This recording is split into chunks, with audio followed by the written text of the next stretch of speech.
Welcome to the Rerooted podcast with Francesca Maxime, trauma-sensitive mindfulness meditation teacher and poet. Hi, everybody. I'm Francesca Maxime, and welcome to this week's edition of the Rerooted podcast here on Ram Dass's Be Here Now network.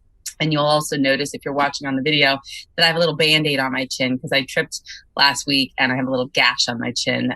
But I am healing, and that's what this podcast is really all about, is healing. Today is our guest, drummer and producer Adam Gust from sunny California in a dark studio right now, who is joining us because of his own personal experience with somatic experiencing.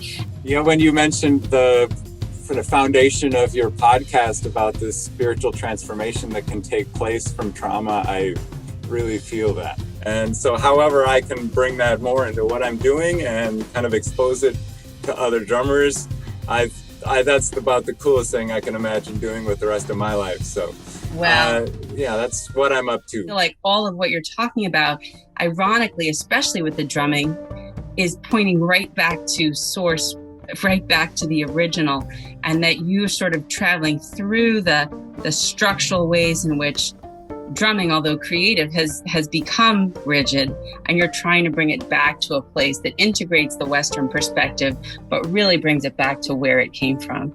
You really are very much dropping into what is, in some ways, a natural biological rhythm, heart rhythm, breath rhythm. And of course, as a drummer, you are the heartbeat of the experience, and it's moving through you and with you. And yet our cadence, our prosody, the tone, the pause, the space between the notes or the beats, that those are all important. What's different, or what are you noticing as you're playing now, because you are able to be in a state of awareness? Finding ranges of motion that are equal and opposite, and pendulating between difficult passages on the drums and the even ones, and noticing how that affects my rhythmic regulation, my own internal emotional regulation, and just seeing how connected they all are.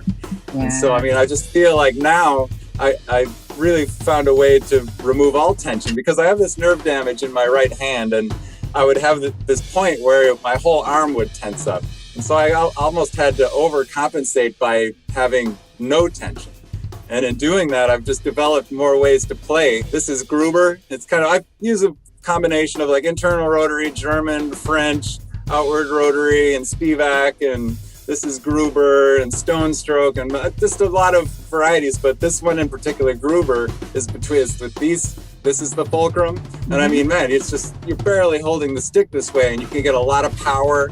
And it's been amazing to be able to find that, because this fulcrum was always a huge tension problem for me. It's funny, as I'm using my little magic stick here, it's not too tight and not too loose, which is a core mindfulness principle around we're not wanting to be a fist, and we're not just wanting to be limp, but we're wanting to be relaxed and alert, engaged and available, and yet not too here or too there.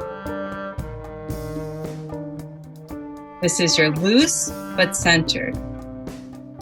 Yep. Hey, you've got a great Gruber technique.